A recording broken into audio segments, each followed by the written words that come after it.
ਸਤਿ ਸ਼੍ਰੀ ਅਕਾਲ ਜੀ। ਪ੍ਰੋਗਰਾਮ ਕੀ ਕਹਿੰਦਾ ਪੰਜਾਬ ਦੇ ਵਿੱਚ ਤੁਹਾਡਾ ਸਵਾਗਤ ਹੈ। ਮੈਂ ਹਾਂ ਤੁਹਾਡੇ ਨਾਲ ਪੂਜਾ ਵਰਮਾ ਤੇ ਇਸ ਪ੍ਰੋਗਰਾਮ ਨੂੰ ਤੁਸੀਂ ਪੰਜਾਬ ਟੁਡੇ ਦੇ ਫੇਸਬੁੱਕ ਤੇ YouTube ਪੇਜ ਤੇ ਦੇਖ ਸਕਦੇ ਹੋ। ਲਾਈਕ ਕਰੋ ਫੇਸਬੁੱਕ ਪੇਜ, ਸਬਸਕ੍ਰਾਈਬ ਕਰੋ ਪੰਜਾਬ ਟੁਡੇ ਦਾ YouTube ਚੈਨਲ। ਇਸ ਤੋਂ ਇਲਾਵਾ ਦੋ ਨੰਬਰ ਫਲੈਸ਼ ਹੋ ਰਹੇ ਹਨ, ਇੱਕ ਇੰਡੀਆ ਦਾ ਨੰਬਰ ਹੈ, ਇੱਕ US ਦਾ ਨੰਬਰ ਹੈ। ਦੋਨੋਂ ਨੰਬਰਾਂ ਤੇ ਤੁਸੀਂ ਕਾਲ ਕਰ ਸਕਦੇ ਹੋ, ਇਸ ਪ੍ਰੋਗਰਾਮ ਦੇ ਵਿੱਚ ਜੁੜ ਸਕਦੇ ਹੋ ਕਿਉਂਕਿ ਇਸ ਪ੍ਰੋਗਰਾਮ ਦੇ ਵਿੱਚ ਤੁਹਾਡੀ ਹਰ ਇੱਕ ਰਾਏ, ਹਰ ਇੱਕ ਵਿਊ ਪੁਆਇੰਟ ਬੇहद ही ਜ਼ਿਆਦਾ ਮਹੱਤਵਪੂਰਨ ਹੈ ਤਾਂ ਕਿ ਇਸ ਪ੍ਰੋਗਰਾਮ ਨੂੰ ਹੋਰ ਜ਼ਿਆਦਾ ਬਿਹਤਰ ਕੀਤਾ ਜਾ ਸਕੇ। ਅੱਜ ਪੰਜਾਬ ਦੇ ਵਿੱਚ ਕਾਂਗਰਸ ਨੂੰ ਵੱਡਾ ਝਟਕਾ ਲੱਗਿਆ ਹੈ ਜਿੱਥੇ ਕਿ ਸਾਬਕਾ ਵਿੱਤ ਮੰਤਰੀ ਮਨਪ੍ਰੀਤ ਸਿੰਘ ਬਾਦਲ ਜਿਹੜੇ ਹੈ ਉਹ ਕਾਂਗਰਸ ਛੱਡ ਰਿਜ਼ਾਈਨ ਕਰ ਚੁੱਕੇ ਹੈ ਤੇ ਉਹਨਾਂ ਨੇ ਭਾਜਪਾ ਦੇ ਵਿੱਚ ਉਹ ਸ਼ਾਮਿਲ ਹੋ ਗਏ ਨੇ। ਅੱਜ ਦਿੱਲੀ ਦੇ ਵਿੱਚ ਜਿਹੜਾ ਹੈੱਡਕੁਆਟਰ ਹੈ ਬੀਜੇਪੀ ਦਾ, ਉੱਥੇ union cabinet minister Piyush Goyal ਨੇ ਉਹਨਾਂ ਨੂੰ ਜੁਆਇਨ ਕਰਵਾਇਆ ਹੈ। ਕਿਤੇ ਨਾ ਕਿਤੇ ਕਾਂਗਰਸ ਦੀ ਗੱਲ ਕੀਤੀ ਜਾਵੇ ਤੇ ਭਾਰਤ ਜੋੜੋ ਯਾਤਰਾ ਅੱਜ ਹਿਮਾਚਲ ਦੇ ਵਿੱਚ ਐਂਟਰ ਹੋਈ ਹੈ ਤੇ ਉਸ ਤੋਂ ਪਹਿਲਾਂ ਪੰਜਾਬ ਦੇ ਵਿੱਚ ਹਫਤਾ ਜਿਹੜੀ ਹੈ ਯਾਤਰਾ ਰਹੀ ਤੇ ਉਸ ਦੌਰਾਨ ਵੀ ਉਹਨਾਂ ਨੇ ਸ਼ਮੂਲੀਅਤ ਨਹੀਂ ਕੀਤੀ। ਕਿਤੇ ਨਾ ਕਿਤੇ ਮਨਪ੍ਰੀਤ ਬਾਦਲ ਦਾ ਜਿਹੜਾ ਕਿਆਸ ਲਗਾਏ ਜਾ ਰਹੇ ਸੀ ਕਿ ਉਹ ਨਾਰਾਜ਼ ਜ਼ਰੂਰ ਸੀਗੇ ਕਿਉਂਕਿ ਅਮਰਿੰਦਰ ਸਿੰਘ ਰਾਜਾ ਵੜਿੰਗ ਨੂੰ ਪੰਜਾਬ ਦਾ ਪ੍ਰਧਾਨ ਬਣਾਇਆ ਗਿਆ, ਲੇਕਿਨ ਜਿਸ ਤਰੀਕੇ ਦੇ ਨਾਲ ਅੱਜ ਉਹਨਾਂ ਨੇ ਜੁਆਇਨਿੰਗ ਕੀਤੀ ਹੈ, ਬੀਜੇਪੀ ਜੁਆਇਨ ਕੀਤਾ ਹੈ ਤੇ ਕਿਤੇ ਨਾ ਕਿਤੇ ਕਾਂਗਰਸ ਨੂੰ ਇੱਕ ਵੱਡਾ ਝਟਕਾ ਜ਼ਰੂਰ ਲੱਗ ਰਿਹਾ ਹੈ ਕਿਉਂਕਿ ਇੱਕ ਪਾਸੇ ਰਾਹੁਲ ਗਾਂਧੀ ਕਹਿੰਦੇ ਨੇ ਕਿ ਭਾਰਤ ਦੇ ਵਿੱਚ ਲੋਕਾਂ ਨੂੰ ਜੋੜ ਰਹੇ ਨੇ, ਲੇਕਿਨ ਕਾਂਗਰਸੀ ਆਗੂਆਂ ਨੂੰ ਜੋੜਨ ਦੇ ਵਿੱਚ ਉਹ ਕਿਤੇ ਨਾ ਕਿਤੇ ਨਾਕਾਮ ਸਾਬਿਤ ਹੋ ਰਹੇ ਨੇ। ਦੱਸ ਦਈਏ ਕਿ ਕੁਝ ਦਿਨ ਪਹਿਲਾਂ ਹੀ ਉਹਨਾਂ ਨੇ ਨਵਜੋਤ ਸਿੰਘ ਸਿੱਧੂ ਦੇ ਨਾਲ ਪਟਿਆਲਾ ਜੇਲ੍ਹ ਦੇ ਵਿੱਚ ਮੁਲਾਕਾਤ ਵੀ ਕੀਤੀ ਸੀ। ਉਸ ਵੇਲੇ ਇਹ ਲੱਗ ਰਿਹਾ ਸੀ ਕਿ ਜਦ ਨਵਜੋਤ ਸਿੰਘ ਸਿੱਧੂ ਬਾਹਰ ਆਣਗੇ ਤੇ ਹੋ ਸਕਦਾ ਹੈ ਕੁਝ ਨਵਾਂ ਪੋਲੀਟੀਕਲ ਧਮਾਕਾ ਹੋਣ, ਸਿਆਸੀ ਤੌਰ ਤੇ ਕੋਈ ਵੱਡਾ ਜਿਹੜਾ ਧਮਾਕਾ ਹੋ ਸਕਦਾ ਹੈ, ਲੇਕਿਨ ਉਹ ਸਾਰੀ ਜਿਹੜੀ ਚਰਚਾਵਾਂ ਹੈ ਉਹਨਾਂ ਉੱਤੇ ਸਟਾਪ ਲੱਗ ਗਿਆ ਹੈ ਤੇ ਮਨਪ੍ਰੀਤ ਸਿੰਘ ਬਾਦਲ ਜਿਹੜੇ ਆ ਉਹ ਭਾਜਪਾ ਜੁਆਇਨ ਕਰ ਚੁੱਕੇ ਨੇ। ਆਪਣੀ ਜਿਹੜੇ ਪ੍ਰੈਸ ਕਾਨਫਰੰਸ ਦੇ ਦੌਰਾਨ ਉਹਨਾਂ ਨੇ ਕਿਹਾ ਕਿ ਕਿਉਂਕਿ ਪੰਜਾਬ ਦੀ ਬਿਹਤਰੀ ਦੇ ਲਈ ਉਹਨਾਂ ਨੂੰ ਇਹੀ ਲੱਗਦਾ ਹੈ ਕਿ ਭਾਜਪਾ ਹੀ ਜ਼ਰੂਰੀ ਹੈ, ਭਾਜਪਾ ਹੀ ਜਿਹੜੀ ਹੈ ਉਹ ਪਾਰਟੀ ਹੈ ਜਿਹੜੀ ਕਿ ਪੰਜਾਬ ਨੂੰ ਤਰੱਕੀਆਂ ਤੱਕ ਲੈ ਜਾ ਸਕਦੀ ਹੈ। ਖਾਸ ਕਰ ਉਹਨਾਂ ਨੇ ਗ੍ਰਹਿ ਮੰਤਰੀ ਅਮਿਤ ਸ਼ਾਹ ਦੀ ਤਾਰੀਫਾਂ ਕੀਤੀ। ਉਹਨਾਂ ਨੇ ਕਿਹਾ ਕਿ ਸਿਆਸਤ ਦੇ ਸ਼ੇਰ ਹੈ ਉਹ। ਜਦ ਮੈਂ ਉਹਨਾਂ ਨੂੰ ਮਿਲਿਆ ਤੇ ਮੈਨੂੰ ਇਹ ਲੱਗਿਆ ਕਿ ਹੁਣ ਜਿਹੜਾ ਪੰਜਾਬ ਦੇ ਵਿੱਚ ਕੁਝ ਤਰੱਕੀ ਹੋਏਗੀ ਕਿਉਂਕਿ ਉਹ ਵੀ ਪੰਜਾਬ ਦਾ ਭਲਾ ਜਾਣਦੇ ਆ। ਤੇ ਸਾਡੇ ਨਾਲ ਚੰਡੀਗੜ੍ਹ ਤੋਂ ਸਾਡੇ ਸਹਿਯੋਗੀ ਸ਼ਸ਼ਾਂਕ ਜੁੜੇ ਨੇ। ਸ਼ਸ਼ਾਂਕ, ਕਿੰਨਾ ਵੱਡਾ ਇੱਕ ਸੈਟਬੈਕ ਇਸ ਨੂੰ ਮੰਨ ਸਕਦੇ ਆ ਕਾਂਗਰਸ ਛੱਡ ਕੇ ਮਨਪ੍ਰੀਤ ਸਿੰਘ ਬਾਦਲ ਜਿਹੜੇ ਆ ਭਾਜਪਾ ਦੇ ਵਿੱਚ ਸ਼ਾਮਿਲ ਹੋ ਗਏ ਨੇ? जी बिल्कुल पूजा, कांग्रेस ਦੇ ਲਈ ਇਹ ਬਹੁਤ ਵੱਡਾ ਝਟਕਾ ਹੈ ਕਿਉਂਕਿ ਇੱਕ ਪਾਸੇ ਜਦੋਂ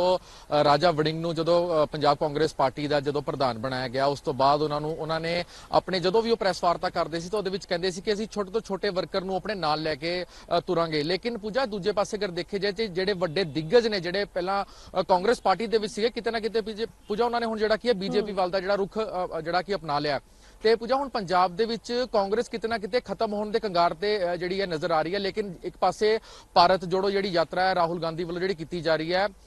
ਉੱਥੇ ਰਾਜਾ ਵੜਿੰਗ ਉਹਨਾਂ ਦੇ ਨਾਲ ਮੋਢਾ ਜੋੜ ਕੇ ਚੱਲ ਰਹੇ ਨੇ। ਲੇਕਿਨ ਪੂਜਾ ਕਿਤੇ ਨਾ ਕਿਤੇ ਉਹਨਾਂ ਨੂੰ ਇਸ ਚੀਜ਼ ਦਾ ਖਾਮਿਆਜ਼ਾ ਭੁਗਤਣਾ ਪਏਗਾ ਕਿਉਂਕਿ ਸਾਰਾ ਧਿਆਨ ਉਹਨਾਂ ਦੀ ਭਾਰਤ ਜੋੜੋ ਯਾਤਰਾ ਦੇ ਵਿੱਚ ਹੈ। ਦੂਜੇ ਪਾਸੇ ਅਗਰ ਦੇਖਿਆ ਜਾਏ ਉਹਨਾਂ ਦੀ ਜਿਹੜੀ ਪਾਰਟੀ ਹੈ ਕਿਤੇ ਨਾ ਕਿਤੇ ਉਹ ਖਤਮ ਹੁੰਦੀ ਜਾ ਰਹੀ ਹੈ ਪੰਜਾਬ ਦੇ ਵਿੱਚ। ਪੂਜਾ ਇਸ ਸਮੇਂ ਕਾਂਗਰਸ ਦਾ ਬਹੁਤ ਹੀ ਜ਼ਿਆਦਾ ਜਿਹੜਾ ਮਾੜਾ ਹਾਲ ਹੋ ਗਿਆ ਕਿਉਂਕਿ ਜਿਹੜੇ ਵੱਡੇ ਦਿੱਗਜ ਨੇ ਪੂਜਾ ਉਹ ਸਾਰੇ ਕਿਤੇ ਨਾ ਕਿਤੇ ਬੀਜੇਪੀ ਦਾ ਰੁਖ ਅਪਣਾ ਚੁੱਕੇ ਨੇ। ਹੁਣ ਰਾਜਾ ਵੜਿੰਗ ਨੂੰ ਇਹ ਸੋਚਣਾ ਪਏਗਾ ਤੇ ਖਾਸ ਕਰ ਰਾਹੁਲ ਗਾਂਧੀ ਨੂੰ ਵੀ ਸੋਚਣਾ ਪਏਗਾ ਕਿਉਂਕਿ ਉਹਨਾਂ ਦੀ ਪੰਜਾਬ ਦੇ ਵਿੱਚ ਜੋ ਕਾਂਗਰਸ ਦੀ ਪਹਿਲਾਂ ਛਵੀ ਸੀਗੀ, ਸਾਰੇ ਦਿੱਗਜ ਉਹਦੇ ਵਿੱਚ ਸੀਗੇ, ਕਿਤੇ ਨਾ ਕਿਤੇ ਪੂਜਾ ਹੁਣ ਪੰਜਾਬ ਕਾਂਗਰਸ ਜਿਹੜੀ ਕੀ ਖੋਖਲੀ ਹੁੰਦੀ ਜਾ ਰਹੀ ਹੈ। ਦੂਜੇ ਪਾਸੇ ਪੂਜਾ ਅਗਰ ਗੱਲ ਕੀਤੀ ਜਾਵੇ ਬਾਕੀ ਪਾਰਟੀਆਂ ਦੀ, ਜਿਵੇਂ ਆਮ ਆਦਮੀ ਪਾਰਟੀ ਦੀ ਪੂਜਾ ਪਕੜ ਜਿਹੜੀ ਸੀਗੀ, ਇੱਕ ਲਹਿਰ ਆਈ ਸੀਗੀ ਆਮ ਆਦਮੀ ਪਾਰਟੀ ਦੀ ਤੇ ਉਹਨਾਂ ਨੇ ਆਪਣੀ ਜਿਹੜੀ ਪਕੜ ਜਮਾਈ ਹੋਈ ਹੈ। ਉਸ ਤੋਂ ਬਾਅਦ ਪੂਜਾ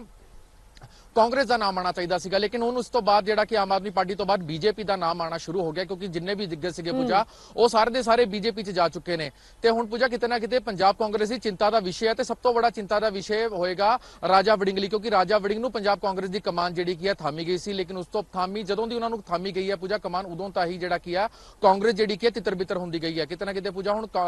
ਰਾਜਾ ਵੜਿੰਗ ਨੂੰ ਸੋਚਣਾ ਪਏਗਾ ਕਿ ਪਾਰਟੀ ਨੂੰ ਇੱਕ ਜੋੜ ਕਿੱਦਾਂ ਕੀਤਾ ਜਾਏ ਤੇ ਪੰਜਾਬ ਦੇ ਵਿੱਚ ਕਿੱਦਾਂ ਜਿਹੜਾ ਕੀ ਹੈ। ਇਸ ਤੋਂ ਪਹਿਲਾਂ ਸੁਨੀਲ ਜਾਖੜ ਜਿਹੜੇ ਕਿ ਇਹ ਉਹ ਨੇਤਾ ਨੇ ਜਿਹੜੇ ਕਿ ਮੰਨੇ ਜਾਂਦੇ ਸੀ ਕਿ ਪਾਰਟੀ ਦੇ ਨਾਲ ਜੁੜੇ ਰਹਿਣਗੇ ਜਾਂ ਕਹੀਏ ਕਿ ਇਮਾਨਦਾਰੀ ਦੇ ਨਾਲ ਪਾਰਟੀ ਦੇ ਵਿੱਚ ਕੰਮ ਕਰਨਗੇ। ਸੁਨੀਲ ਜਾਖੜ ਦੀ ਗੱਲ ਕਰੀਏ, ਮਨਪ੍ਰੀਤ ਸਿੰਘ ਬਾਦਲ ਦਾ ਨਾਮ ਵੀ ਉਹਨਾਂ ਵਿੱਚੋਂ ਆਂਦਾ ਸੀਗਾ, ਲੇਕਿਨ ਇੱਕਦਮ ਉਹ ਆਪਣੀ ਪਾਰਟੀ ਚੇਂਜ ਕਰ ਲੈਂਦੇ ਨੇ, ਰੈਜ਼ਿਗਨੇਸ਼ਨ ਵੀ ਅੱਜ ਦਿੰਦੇ ਨੇ। ਇਹ ਇੱਕ ਮੌਕਾ ਪ੍ਰਸਤੀ ਦੀ ਰਾਜਨੀਤੀ ਵੀ ਇਸ ਨੂੰ ਕਹਿ ਸਕਦੇ ਹਾਂ। ਹਾਲਾਂਕਿ ਅਮਰਿੰਦਰ ਸਿੰਘ ਰਾਜਾ ਵੜਿੰਗ ਨੇ ਟਵੀਟ ਕਰਕੇ ਕਿਹਾ ਕਿ ਬਹੁਤ ਅੱਛਾ ਹੋਇਆ ਕਿ ਜਿਹੜੇ ਲੋਕ, ਖਾਸ ਕਰ ਉਹਨਾਂ ਨੇ ਮਨਪ੍ਰੀਤ ਸਿੰਘ ਬਾਦਲ ਦਾ ਜ਼ਿਕਰ ਕੀਤਾ ਕਿ ਜਿਹੜੇ ਸੱਤਾ ਦੇ ਲਾਲਚੀ ਲੋਕ ਨੇ ਉਹ ਕਾਂਗਰਸ ਛੱਡ ਚੁੱਕੇ ਨੇ। ਉਹਨਾਂ ਨੇ ਕਿਹਾ ਕਿ ਉਹਨਾਂ ਨੇ ਇੰਡੀਅਨ ਨੈਸ਼ਨਲ ਕਾਂਗਰਸ ਤਾਂ ਕਰਕੇ ਜੁਆਇਨ ਕੀਤੀ ਸੀ ਕਿਉਂਕਿ ਉਹਨਾਂ ਨੂੰ ਪਤਾ ਸੀ ਕਿ ਕਾਂਗਰਸ ਜਿੱਤਣ ਵਾਲੀ ਹੈ।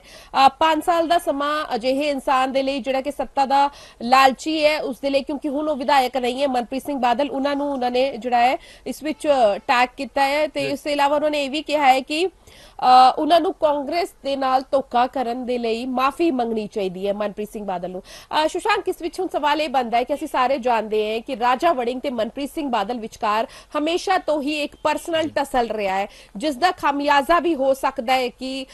ਕਾਂਗਰਸ ਨੂੰ ਭੁਗਤਣਾ ਪਿਆ ਹੈ, ਕਿਉਂਕਿ ਅਮਰਿੰਦਰ ਸਿੰਘ ਰਾਜਾ ਵੜਿੰਗ ਜਦ ਜਿੱਤੇ ਵੀ ਸੀ ਤੇ ਉਹਨਾਂ ਦਾ ਕਹਿਣਾ ਸੀਗਾ ਕਿ ਮੈਨੂੰ ਹਰਾਨ ਦੇ ਵਿੱਚ ਮੇਰੇ ਆਪਣੇ ਹੀ ਲੋਕ ਲੱਗੇ ਹੋਏ, ਜਿਸ ਵਿੱਚ ਉਹਨਾਂ ਨੇ ਨਾਂ ਤਾਂ ਨਹੀਂ ਲਿੱਤਾ ਸੀਗਾ ਲੇਕਿਨ ਕਿਤੇ ਨਾ ਕਿਤੇ ਜ਼ਿਕਰ ਮਨਪ੍ਰੀਤ ਸਿੰਘ ਬਾਦਲ ਦਾ ਜ਼ਰੂਰ ਕੀਤਾ ਸੀ। ਬਿਲਕੁਲ ਪੂਜਾ, ਜਿਹੜੀ ਇਹਨਾਂ ਦੀ ਆਪਸੀ ਜਿਹੜੀ ਟਸਰਬਾਜੀ ਹੈ ਕੇਵਲ ਰਾਜਾ ਵੜਿੰਗ ਤੇ ਮਨਪ੍ਰੀਤ ਬਾਦਲ ਦੀ ਨਹੀਂ ਹੈ ਪੂਜਾ। ਉਸ ਤੋਂ ਪਹਿਲਾਂ ਵੀ ਅਗਰ ਗੱਲ ਕੀਤੀ ਜਾਵੇ, ਜਦੋਂ ਕੈਪਟਨ ਦੀ ਸਰਕਾਰ ਸੀਗੀ, ਜਦੋਂ ਕੈਪਟਨ ਦੇ ਹੱਥ ਕਾਂਗਰਸੀ ਕਮਾਨ ਸੀਗੀ, ਉਦੋਂ ਸਿੱਧੂ ਤੇ ਕੈਪਟਨ ਦੇ ਵਿੱਚ ਜਿਹੜਾ ਸੀਗਾ ਪੂਜਾ ਉਹ ਕਿਤੇ ਨਾ ਕਿਤੇ ਟਸਰਬਾਜੀ ਚੱਲ ਰਹੀ ਸੀਗੀ। ਇਹਨਾਂ ਦੀ ਆਪਸੀ ਟਸਰਬਾਜੀ ਦੇ ਵਿੱਚ ਪੂਜਾ ਜਿਹੜੀ ਹੈ ਕਾਂਗਰਸ ਕਿਤੇ ਨਾ ਕਿਤੇ ਉਹਦੀ ਪੰਜਾਬ ਦੇ ਵਿੱਚ ਛਵੀ ਖਤਮ ਹੁੰਦੀ ਜਾ ਰਹੀ ਹੈ। ਤੇ ਪੂਜਾ ਜੇ ਗੱਲ ਕੀਤੀ ਜਾਵੇ ਰਾਜਾ ਵੜਿੰਗ ਦੀ, ਤੇ ਕਿਉਂਕਿ ਜਿਹੜੇ ਪੁਰਾਣੇ ਜਿਹੜੇ ਚਿਹਰੇ ਸੀਗੇ, ਜਿਵੇਂ ਕਿ ਹੁਣ ਤੁਸੀਂ ਗੱਲ ਕੀਤਾ, ਚਾਹੇ ਉਹ ਮਨਪ੍ਰੀਤ ਬਾਦਲ ਹੋਣ, ਸੁਨੀਲ ਜਾਖੜ ਹੋਣ ਪੂਜਾ, ਇਹ ਜਿਹੜੇ ਕੱਟੜ ਕਾਂਗਰਸੀ ਸੀਗੇ, ਅਗਰ ਪੂਜਾ ਕੱਟੜ ਕਾਂਗਰਸੀ ਕਾਂਗਰਸ ਦਾ ਜਿਹੜਾ ਦਾਮਨ ਛੱਡ ਸਕਦੇ ਨੇ ਪੂਜਾ, ਤੇ ਆਉਣ ਵਾਲੇ ਸਮੇਂ ਦੇ ਵਿੱਚ ਪੂਜਾ ਕਿ ਬਹੁਤ ਵੱਡੀ ਚਿੰਤਾ ਦਾ ਵਿਸ਼ੇ ਹੈ, ਖਾਸ ਕਰ ਰਾਹੁਲ ਗਾਂਧੀ ਨੂੰ ਸੋਚਣਾ ਪਏਗਾ, ਕਿਉਂਕਿ ਜਿਸ ਹਿਸਾਬ ਦੇ ਨਾਲ ਪਹਿਲਾਂ ਪੰਜਾਬ ਦੇ ਵਿੱਚ ਕਾਂਗਰਸ ਮਜ਼ਬੂਤ ਹੁੰਦੀ ਸੀਗੀ, ਉਸੇ ਹਿਸਾਬ ਦੇ ਨਾਲ ਹੁਣ ਪੰਜਾਬ ਦੇ ਵਿੱਚ ਢਿੱਲ ਵਰਤਣੀ ਜਿਹੜੀ ਸ਼ੁਰੂ ਹੋ ਗਈ ਹੈ। ਤੇ ਪੂਜਾ ਹੁਣ ਕਿਤੇ ਨਾ ਕਿਤੇ ਜਿਹੜੇ ਵਿਰੋਧੀ ਧਿਰ ਹੈ ਉਹਨਾਂ ਨੇ ਤਾਂ ਇਹ ਵੀ ਕਹਿਣਾ ਸ਼ੁਰੂ ਕਰਤਾ, ਜਦੋਂ ਦੀ ਰਾਜਾ ਵੜਿੰਗ ਦੇ ਹੱਥ ਕਮਾਨ ਫੜਾਈ ਹੈ ਪੰਜਾਬ ਕਾਂਗਰਸ ਦੀ, ਉਸ ਤੋਂ ਬਾਅਦ ਹੀ ਪੰਜਾਬ ਕਾਂਗਰਸ ਜਿਹੜੀ ਕਿ ਬਿਖਰਦੀ ਨਜ਼ਰ ਆ ਰਹੀ ਹੈ। ਤੇ ਕਿਤੇ ਨਾ ਕਿਤੇ ਪੂਜਾ ਸਿੱਧੇ ਤੌਰ ਤੇ ਰਾਜਾ ਵੜਿੰਗ ਨੂੰ ਨਿਸ਼ਾਨਾ ਬਣਾਇਆ ਜਾ ਰਿਹਾ, ਕਿਉਂਕਿ ਰਾਜਾ ਵੜਿੰਗ ਦੇ ਕਰਕੇ ਕਹਿਣਾ ਕਿ ਪਾਰਟੀ ਜਿਹੜੀ ਕਿ ਅੱਜ ਇਸ ਦੌਰ ਤੱਕ ਪਹੁੰਚ ਗਿਆ ਕਿ ਪਾਰਟੀ ਦੇ ਵਿੱਚ ਕੋਈ ਵੀ ਵੱਡਾ ਜਿਹੜਾ ਦਿੱਗਜ ਨਹੀਂ ਰਿਹਾ। ਤੇ ਕਿਤੇ ਨਾ ਕਿਤੇ ਪੂਰਾ ਜਦ ਤੱਕ ਕਾਂਗਰਸ ਪਾਰਟੀ ਦੀ ਆਪਸੀ ਜਿਹੜੀ ਟਸਰਬਾਜੀ ਉਹ ਖਤਮ ਨਹੀਂ ਹੋਏਗੀ, ਪੰਜਾਬ ਦੇ ਵਿੱਚ ਕਾਂਗਰਸ ਪਾਰਟੀ ਆਪਣੀ ਵਾਪਸੀ ਜਿਹੜੀ ਕੀ ਕਰਨਾ ਉਹਨਾਂ ਦਾ ਬਹੁਤ ਮੁਸ਼ਕਿਲ ਹੋ ਜਾਏਗਾ। ਲੇਕਿਨ ਇਸ ਵਿੱਚ ਹੁਣ ਦਲਜੀਤ ਸਿੰਘ ਚੀਮਾ ਦੇ ਟਵੀਟ ਦੀ ਗੱਲ ਕਰੀਏ, ਅਕਾਲੀ ਆਗੂ ਉਹਨਾਂ ਨੇ ਕਿਹਾ ਕਿ ਲਗਾਤਾਰ ਜਿਸ ਤਰੀਕੇ ਦੇ ਨਾਲ ਭਾਜਪਾ ਦੇ ਵਿੱਚ ਕਾਂਗਰਸ ਲੀਡਰ ਜਾ ਰਹੇ ਨੇ, ਬੀਜੇਪੀ ਯੂਨਿਟ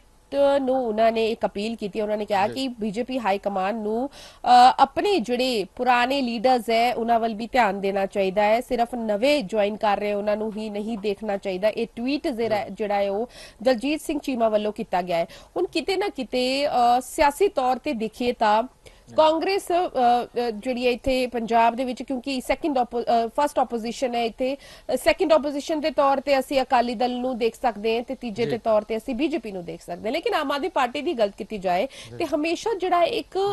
ਮੁੱਖ ਆਪੋਜੀਸ਼ਨ ਦੇ ਤੌਰ ਤੇ ਉਹਨਾਂ ਦਾ ਜਿਹੜਾ ਟਸਲ ਰਿਹਾ ਹੈ ਜਾਂ ਉਹਨਾਂ ਦੀ ਜਿਹੜੀ ਫਾਈਟ ਰਹੀ ਹੈ ਉਹ ਬੀਜੇਪੀ ਦੇ ਨਾਲ ਰਹੀ ਹੈ, ਕਿਉਂਕਿ ਨੈਸ਼ਨਲ ਪਾਰਟੀ ਹੈ ਬੀਜੇਪੀ ਵੀ ਤੇ ਆਮ ਆਦਮੀ ਪਾਰਟੀ ਵੀ ਹੁਣ ਨੈਸ਼ਨਲ ਪਾਰਟੀ ਹੋ ਚੁੱਕੀ ਹੈ। ਅਜਿਹੇ ਦੇ ਵਿੱਚ ਸਟਰੋਂਗ ਕਰਨ ਦੇ ਵਿੱਚ ਬੀਜੇਪੀ ਨੂੰ ਕਿਤੇ ਨਾ ਕਿਤੇ ਬਾਕੀ ਪਾਰਟੀਜ਼ ਵੀ ਇੱਕ ਅਹਿਮ ਭੂਮਿਕਾ ਨਿਭਾ ਰਹੀ ਹੈ। ਜੀ ਬਿਲਕੁਲ ਪੂਜਾ, ਕਿਉਂਕਿ ਪੂਜਾ ਜਦੋਂ ਜਿੱਦਾਂ ਕਿ ਤੁਸੀਂ ਕਿਹਾ ਕਿ ਜਿਹੜੇ ਬਾਕੀ ਜਿਹੜੇ ਦਿੱਗਜ ਨੇ ਜਿਹੜੇ ਪੁਰਾਣੇ ਬੀਜੇਪੀ ਦੇ ਵਿੱਚ ਸੀਗੇ ਤੇ ਹੁਣ ਜਿਹੜੇ ਕਾਂਗਰਸ ਦਾ ਦਾਮਨ ਛੱਡ ਕੇ ਬੀਜੇਪੀ ਦਾ ਜਿਨ੍ਹਾਂ ਨੇ ਦਾਮਨ ਫੜ ਲਿਆ ਪੂਜਾ, ਇਸ ਹਿਸਾਬ ਦੇ ਨਾਲ ਕਿਤੇ ਨਾ ਕਿਤੇ ਪੂਜਾ ਪਾਰਟੀ ਤਾਂ ਸਟਰੋਂਗ ਹੋ ਹੀ ਰਹੀ ਹੈ ਪੂਜਾ, ਲੇਕਿਨ ਜਿਹੜੇ ਉਹਨਾਂ ਦੇ ਪੁਰਾਣੇ ਜਿਹੜੇ ਬੀਜੇਪੀ ਦੇ ਦਿੱਗਜ ਨੇ ਜਿਹੜੇ ਉਹਨਾਂ ਨੂੰ ਵੀ ਪੂਜਾ ਉਹਨਾਂ ਨੂੰ ਦੇਖਣਾ ਚਾਹੀਦਾ ਹੈ, ਕਿਉਂਕਿ ਪੰਜਾਬ ਦੇ ਵਿੱਚ ਜਿਹੜੀ ਪੂਜਾ ਬੀਜੇਪੀ ਦੀ ਛਵੀ ਹੈ ਕਿਸਾਨ ਅੰਦੋਲਨ ਤੋਂ ਬਾਅਦ ਕਿਤੇ ਨਾ ਕਿਤੇ ਬਹੁਤ ਜ਼ਿਆਦਾ ਫਿੱਕੀ ਪੈ ਗਈ ਸੀਗੀ, ਲੇਕਿਨ ਜਿਸ ਹਿਸਾਬ ਦੇ ਨਾਲ ਬੀਜੇਪੀ ਦੇ ਵਿੱਚ ਜਿਹੜਾ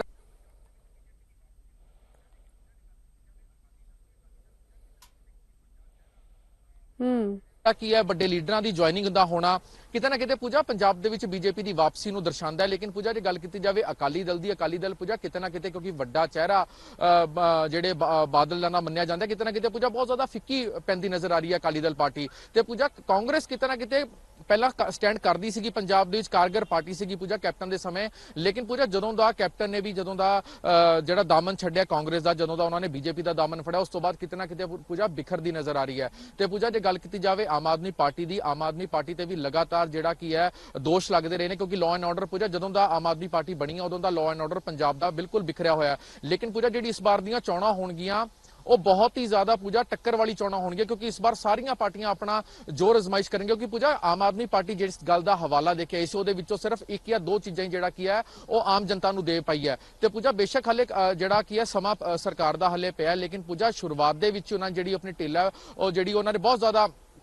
ਢਿੱਲਾਂ ਵਰਤੀਆਂ ਪੂਜਾ। ਇਸ ਕਰਕੇ ਹੁਣ ਉਹਨਾਂ ਨੂੰ ਸਾਰੀਆਂ ਪਾਰਟੀਆਂ ਨੂੰ ਆਪਣਾ ਜ਼ੋਰ ਲਗਾਉਣਾ ਪਏਗਾ, ਲੇਕਿਨ ਉਸ ਜ਼ੋਰ ਦੇ ਵਿੱਚ ਪੂਜਾ ਕਿਤੇ ਨਾ ਕਿਤੇ ਕਾਂਗਰਸ ਜਿਹੜੀ ਕੀ ਆ ਪੂਜਾ ਇੱਕ ਪੁਆਇੰਟ ਜਿਹੜੀ ਥੱਲੇ ਨਜ਼ਰ ਆ ਰਹੀ ਹੈ, ਕਿਉਂਕਿ ਪੂਜਾ ਸਾਰੇ ਚਿਹਰੇ ਨਿਕਲ ਕੇ ਬੀਜੇਪੀ ਦੇ ਵਿੱਚ ਜਾ ਚੁੱਕੇ ਨੇ ਪੂਜਾ। ਨਵੇਂ ਚਿਹਰਿਆਂ ਨੂੰ ਖੜਾ ਕਰਨ ਵਾਸਤੇ, ਲੋਕਾਂ ਦੇ ਸਾਹਮਣੇ ਲਿਆਉਣ ਵਾਸਤੇ ਕਾਂਗਰਸ ਨੂੰ ਕਾਫੀ ਸਮਾਂ ਚਾਹੀਦਾ। ਅਗਰ ਹੁਣੀ ਤੋਂ ਪੂਜਾ ਕਾਂਗਰਸ ਉਸ ਦੇ ਉੱਤੇ ਕੰਮ ਕਰਨਾ ਸ਼ੁਰੂ ਕਰ ਦੇਵੇਗੀ ਤਾਂ ਕਿਤੇ ਜਾ ਕੇ ਜਿਹੜਾ ਇਲੈਕਸ਼ਨ ਤੱਕ ਪੂਜਾ ਸਟੈਂਡ ਕਰ ਪੈਗੀ, ਵਰਨਾ ਆਉਣ ਵਾਲਾ ਸਮੇਂ ਜਿਹੜਾ ਕੀ ਹੈ ਕਾਂਗਰਸ ਵਾਸਤੇ ਪੂਜਾ ਬਹੁਤ ਅੱਛਾ ਨਹੀਂ ਹੋਣ ਵਾਲਾ। ਜੀ ਪੂਜਾ के ही खड़खड़ लाइया है, पतझड़ पुराने वे रुत नवियां आईयां ने, #न्यू कांग्रेस का उन्होंने जिक्र किया है। शशांक, न्यू कांग्रेस किस तरीके दे नाल लगदा है हुण पंजाब दे विच काम करेगी?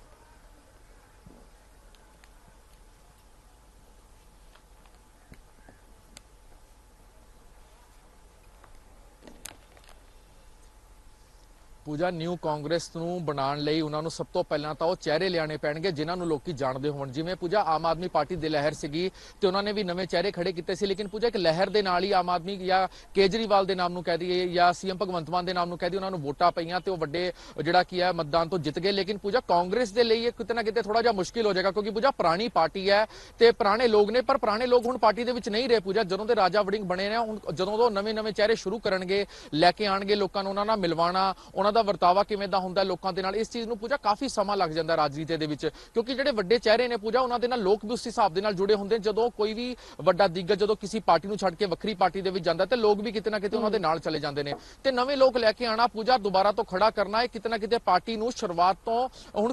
ਜ਼ੀਰੋ ਤੋਂ ਲੈ ਕੇ ਜਿਹੜਾ ਕਿ ਸ਼ੁਰੂ ਕਰਨਾ ਪਏਗਾ ਪੂਜਾ। ਲੇਕਿਨ ਉਹਦੇ ਲਈ ਪੂਜਾ ਰਾਜਾ ਵੜਿੰਗ ਨੂੰ ਬਹੁਤ ਜ਼ਿਆਦਾ ਸਮਾਂ ਲੱਗੇਗਾ ਤੇ ਜਿਸ ਹਿਸਾਬ ਦੇ ਨਾਲ ਪੰਜਾਬ ਦੇ ਹਾਲਾਤ ਚੱਲ ਰਹੇ ਨੇ ਉਹਨਾਂ ਨੂੰ ਬਹੁਤ ਜ਼ਿਆਦਾ ਸਮਾਂ ਲੱਗ ਜਾਏਗਾ ਅਗਰ ਉਹਨਾਂ ਨੇ ਛੇਤੀ ਕਾਂਗਰਸ ਆਪਣੀ ਪਾਰਟੀ ਦੇ ਵੱਲ ਧਿਆਨ ਨਹੀਂ ਕੀਤਾ ਤੇ ਆਪਣੇ ਵਰਕਰਾਂ ਦੇ ਵੱਲ ਧਿਆਨ ਨਹੀਂ ਦਿੱਤਾ। अपना काम करना चाहती है की नजर आ रही है, कई लीडर, कई साबका मिनिस्टर्स, कई साबका MLA ज्वाइन करवा चुकी है। वड्डे चेहरिਆਂ ਦੀ ਅਸੀਂ ਗੱਲ ਕੀਤੀ ਕਰੀਏ ਤਾਂ ਬਹੁਤ ਸਾਰੇ ਵੱਡੇ ਲੀਡਰ ਜਿਹੜੇ ਆ ਬੀਜੇਪੀ ਵਿੱਚ ਸ਼ਾਮਿਲ ਹੋ ਚੁੱਕੇ ਹੈ। ਕੈਪਟਨ ਅਮਰਿੰਦਰ ਸਿੰਘ, ਸੁਨੀਲ ਜਾਖੜ, ਡਾਕਟਰ ਰਾਜਕੁਮਾਰ ਵੇਰਕਾ, ਸ਼ਾਮ ਸੁੰਦਰ ਅਰੋੜਾ, ਇਸ ਤੋਂ ਇਲਾਵਾ ਗੁਰਪ੍ਰੀਤ ਕਾਂਗੜ, ਬਲਬੀਰ ਸਿੰਘ ਸਿੱਧੂ, ਇਹ ਸਾਰੇ ਵੱਡੇ ਚਿਹਰੇ ਸਾਬਕਾ ਮੰਤਰੀ ਵੀ ਰਹਿ ਚੁੱਕੇ ਨੇ, ਸਾਰੇ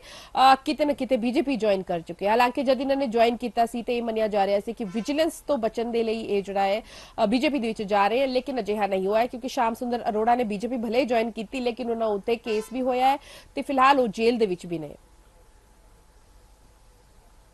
जी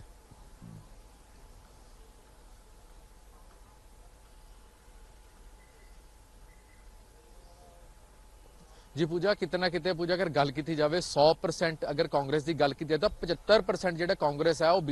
बीजेपी के जा चुकी है। तो किसानी अंदोलन तो बाद पूजा बीजेपी ने बहुत सारी कोशिशें उन्होंने हले भी जारी हैं लोगों का दिल जितने के वास्ते, लेकिन वो बेशक पूजा वो पिंडा के जा भी रहे हैं, लेकिन पूजा हले भी कितना किते जो किसान वीर ने, किसान लोग ने कितना किते हले भी निराश ने। पूजा आने वाले समय के विच जे ਜਿਹੜੇ ਕਾਂਗਰਸ ਜਿਹੜੇ ਵੱਡੇ ਦਿੱਗਜ ਆ ਬੀਜੇਪੀ ਚ ਗਏ ਸੀ, ਜੇ ਲੋਕਾਂ ਨੂੰ ਮਨਾਉਣ ਦੇ ਵਿੱਚ ਰਾਜੀ ਹੋ ਜਾਂਦੇ ਨੇ ਤੇ ਪੂਜਾ ਆਉਣ ਵਾਲਾ ਜਿਹੜਾ ਬੀਜੇਪੀ ਦਾ ਭਵਿੱਖ ਹੈ ਸ਼ਾਇਦ ਕਿਤੇ ਨਾ ਕਿਤੇ ਪੰਜਾਬ ਦੇ ਵਿੱਚ ਉਹਨਾਂ ਦਾ ਨਿਖਰ ਜਾਏਗਾ। ਵਰਨਾ ਪੂਜਾ ਜਿਸ ਹਿਸਾਬ ਦੇ ਹਾਲਾਤ ਚੱਲ ਰਹੇ, ਕਿਉਂਕਿ ਧਰਨੇ ਪ੍ਰਦਰਸ਼ਨ ਪੂਜਾ ਜਿਸ ਹਿਸਾਬ ਨਾਲ ਆਮ ਆਦਮੀ ਪਾਰਟੀ ਨੇ ਕਿਹਾ ਸੀਗਾ ਕਿ ਅਸੀਂ ਧਰਨੇ ਪ੍ਰਦਰਸ਼ਨ ਨਹੀਂ ਲੱਗਣ ਦੇਵਾਂਗੇ, ਲੇਕਿਨ ਪੂਜਾ ਧਰਨੇ ਪ੍ਰਦਰਸ਼ਨ ਵੀ ਉਸੇ ਤਰੀਕੇ ਨਾਲ ਲੱਗ ਰਹੇ ਨੇ, ਲੋਕ ਵੀ ਉਸੇ ਤਰੀਕੇ ਨਾਲ ਸੜਕਾਂ ਤੇ ਆ ਰਹੇ ਨੇ ਤੇ ਕਿਤੇ ਨਾ ਕਿਤੇ ਬੀਜੇਪੀ ਨੂੰ ਮੌਕਾ ਮਿਲ ਰਿਹਾ ਹੈ ਗੱਲਾਂ ਰੱਖਣ ਦਾ, ਕਿਉਂਕਿ ਨਵੀਂ ਸਰਕਾਰ ਜਿਹੜੀ ਆਈ ਸੀ ਜਿਹਨੂੰ ਤੁਸੀਂ ਖੁਦ ਮੌਕਾ ਦਿੱਤਾ ਸੀਗਾ ਉਸ ਮੌਕੇ ਦੇ ਵਿੱਚ ਵੀ ਉਹਨਾਂ ਆਪਣਾ ਮੌਕੇ ਦਾ ਫਾਇਦਾ ਨਹੀਂ ਚੱਕ ਪਾਏ। ਤੇ ਕਿਤੇ ਨਾ ਕਿਤੇ ਪੂਜਾ ਬੀਜੇਪੀ ਲਈ ਅੱਛੀ ਗੱਲ ਹੈ ਅਗਰ ਉਹ ਹੁਣੀ ਤੋਂ ਲੋਕਾਂ ਦੇ ਨਾਲ ਜੁੜਨਗੇ, ਖਾਸ ਕਰ ਕਿਸਾਨਾਂ ਦੇ ਨਾਲ ਜੁੜਨਗੇ ਤਾਂ ਆਉਣ ਵਾਲਾ ਜਿਹੜਾ ਭਵਿੱਖ ਹੈ ਉਹ ਕਿਤੇ ਨਾ ਕਿਤੇ ਨਿਖਰ ਕੇ ਜਿਹੜਾ ਬੀਜੇਪੀ ਦਾ ਸਾਹਮਣੇ ਆਏਗਾ ਪੰਜਾਬ ਦੇ ਵਿੱਚ। ਵਰਨਾ ਪੂਜਾ ਜਿਸ ਹਿਸਾਬ ਦੇ ਹਾਲਾਤ ਚੱਲ ਰਹੇ ਨੇ, ਬੇਸ਼ੱਕ ਚਿਹਰੇ ਵੱਡੇ ਜਾ ਚੁੱਕੇ ਨੇ, ਕਾਂਗਰਸ ਪਾਰਟੀ ਖਾਲੀ ਹੋ ਚੁੱਕੀ ਹੈ ਤੇ ਪੂਜਾ ਇਸ ਹਿਸਾਬ ਦੇ ਨਾਲ ਫਿਲਹਾਲ ਦੀ ਘੜੀ ਅਗਰ ਦੇਖਿਆ ਜਾਏ ਤੇ ਆਮ ਆਦਮੀ ਪਾਰਟੀ ਹੀ ਜਿਹੜੀ ਕੀ ਹੈ ਫਿਲਹਾਲ ਦੀ ਜਿਹੜੀ ਸੱਤਾ ਦੇ ਵਿੱਚ ਵੀ ਹੈ ਤੇ ਆਉਣ ਵਾਲੇ ਸਮੇਂ ਦੇ ਵਿੱਚ ਅਗਰ ਆਮ ਆਦਮੀ ਪਾਰਟੀ ਆਉਣ ਵਾਲੇ ਸਮੇਂ ਦੇ ਵਿੱਚ ਆਪਣੀ ਜਿਹੜੀ ਉਹਨਾਂ ਦੀ ਸਰਕਾਰ ਬੱਚੇ ਕੁਝ ਅਗਰ ਪੰਜਾਬ ਦੇ ਲਈ ਕਾਰਗੁਜ਼ਾਰੀ ਕਰਦੀ ਹੈ, ਪੰਜਾਬ ਦੇ ਲੋਕਾਂ ਲਈ, ਕਿਸਾਨਾਂ ਲਈ ਕੁਝ ਨਾ ਕੁਝ ਵੱਡਾ ਲੈ ਕੇ ਆਂਦੀ ਹੈ ਤਾਂ ਪੂਜਾ ਆਮ ਆਦਮੀ ਪਾਰਟੀ ਦਾ ਜਿਹੜਾ ਕਬਜ਼ਾ ਪੰਜਾਬ ਦੇ ਵਿੱਚ ਰਹੇਗਾ। ਚੱਲਦੀ ਹੈ ਜਿਸ ਵਿੱਚ ਕਦੇ ਵੀ ਸੱਤਾ ਪਰਿਵਰਤਨ ਹੁੰਦਾ ਹੈ ਤੇ ਸੱਤਾ ਪਰਿਵਰਤਨ ਜਿਹੜਾ ਹੈ ਬਦਲਾਵ ਦੇ ਤੌਰ ਤੇ ਦੇਖਿਆ ਵੀ ਜਾਂਦਾ ਹੈ। ਅਸੀਂ ਦੇਖਿਆ ਪੰਜਾਬ ਦੇ ਵਿੱਚ ਪਹਿਲੀ ਵਾਰ 92 ਸੀਟਾਂ ਇੱਕ ਪਾਰਟੀ ਨੇ ਜਿੱਤੀ, ਇਸ ਤੋਂ ਇਲਾਵਾ ਕਈ ਰੀਸ਼ਫਲਿੰਗ ਹੋਈ ਪਾਰਟੀਆਂ ਦੇ ਵਿੱਚ ਉਹ ਚੋਣਾਂ ਦੇ ਸਮੇਂ ਰਹਿੰਦਾ ਹੈ, ਲੇਕਿਨ ਕਿਉਂਕਿ ਕਹਿੰਦੇ ਨੇ ਕਿ ਚੜ੍ਹਦੇ ਸੂਰਜ ਨੂੰ ਸਲਾਮ ਤੇ ਇਸੇ ਤਰੀਕੇ ਦੇ ਨਾਲ ਹੁਣ ਲੀਡਰਸ ਵੀ ਆਪਣਾ ਕੰਮ ਕਰਦੇ ਨੇ ਤੇ ਦੇਖਣਾ ਇਹ ਹੋਏਗਾ ਕਿ ਕੀ ਕੁਝ ਪ੍ਰਭਾਵ ਇਹ ਪੰਜਾਬ ਦੀ ਰਾਜਨੀਤੀ ਦੇ ਵਿੱਚ ਪਾਉਣ ਵਾਲਾ ਹੈ ਜਦ ਮਨਪ੍ਰੀਤ ਸਿੰਘ ਬਾਦਲ ਜਿਹੜੇ ਨੇ ਉਹ ਬੀਜੇਪੀ ਜੁਆਇਨ ਕਰਦੇ ਨੇ। ਇਸ ਤੋਂ ਬਾਅਦ ਕਿੰਨੇ ਚੇਂਜਸ ਆਉਂਦੇ ਨੇ ਆਉਣ ਵਾਲੀ ਲੋਕ ਸਭਾ ਚੋਣਾਂ ਦੇ ਵਿੱਚ, ਕੀ ਇਸ ਦਾ ਫਾਇਦਾ ਮਿਲਦਾ। ਬਹੁਤ ਬਹੁਤ ਧੰਨਵਾਦ ਸ਼ਸ਼ਾਂਕ ਸਾਡੇ ਨਾਲ ਜੁੜਨ ਦੇ ਲਈ। ਤੇ ਮਨਪ੍ਰੀਤ ਸਿੰਘ ਬਾਦਲ ਕਾਂਗਰਸ ਨੂੰ ਝਟਕਾ ਦੇ ਕੇ ਬੀਜੇਪੀ ਦੇ ਵਿੱਚ ਸ਼ਾਮਿਲ ਹੋ ਚੁੱਕੇ ਨੇ ਤੇ ਕਾਂਗਰਸ ਨੂੰ ਜਿੱਥੇ ਇੱਕ ਪਾਸੇ ਲਗਾਤਾਰ ਝਟਕੇ ਮਿਲ ਰਹੇ ਹੈ, ਚਾਹੇ ਉਹ ਮਨਪ੍ਰੀਤ ਸਿੰਘ ਬਾਦਲ ਦਾ ਪਾਰਟੀ ਛੱਡਣਾ ਹੋਵੇ ਤੇ ਦੂਜੇ ਪਾਸੇ ਵਿਜੀਲੈਂਸ ਦੀ ਰਡਾਰ ਤੇ ਲਗਾਤਾਰ ਕਾਂਗਰਸੀ ਆਗੂ ਨਜ਼ਰ ਵੀ ਆ ਰਹੇ ਨੇ। ਇਸ ਤੋਂ ਪਹਿਲਾਂ ਵੀ ਕਈ ਕਾਂਗਰਸੀ ਆਗੂਆਂ ਦੇ ਉੱਤੇ ਵਿਜੀਲੈਂਸ ਦੀ ਰੇਡ ਪਈ ਹੈ, कई जड़ी है सजा भी भुगत रहे हैं, कई सजा भुगत के जमानत ते चल रहे हैं, लेकिन किते ना किते विजिलेंस जड़ा है वो ਜਿਹੜੇ ਕਪਲੇ ਹੋਏ ਨੇ ਉਸ ਵਿੱਚ ਕਿਸੇ ਮਿਨਿਸਟਰ ਨੂੰ ਛੱਡਣ ਦੇ ਉਸ ਵਿੱਚ ਨਹੀਂ ਹੈ, ਨਜ਼ਰ ਨਹੀਂ ਆ ਰਹੀ ਕਿ ਉਹ ਉਹਨਾਂ ਨੂੰ ਛੱਡ ਦੇਵੇ। ਤੇ ਅੱਜ ਵੀ ਜਿਹੜਾ ਹੈ ਮਦਨ ਲਾਲ ਜਲਾਲਪੁਰ ਘਨੌਰ ਤੋਂ ਸਾਬਕਾ ਵਿਧਾਇਕ ਜਿਹੜੇ ਹੈ ਉਹਨਾਂ ਦੇ ਘਰ ਰੇਡ ਪਈ ਹੈ। ਸਟੇਟ ਵਿਜੀਲੈਂਸ ਟੀਮ ਵੱਲੋਂ ਇਹ ਰੇਡ ਕੀਤੀ ਗਈ ਹੈ। इस रेड दे विच फिलहाल तो जिहड़ी ऑफिशियल इन्फॉर्मेशन है वो आनी बाकी है, लेकिन की कुछ कारण रहे जानने दे लई साडे नाल साडे सहयोगी पटियाला तो मनोज जुड़े ने। मनोज, की कुछ जानकारी है? स्टेट विजिलेंस टीम ने छापेमारी की है, 2 थावां ते छापेमारी हुई है, कारण की दस्सिया जा रहा है, की कुछ फिलहाल मिले है?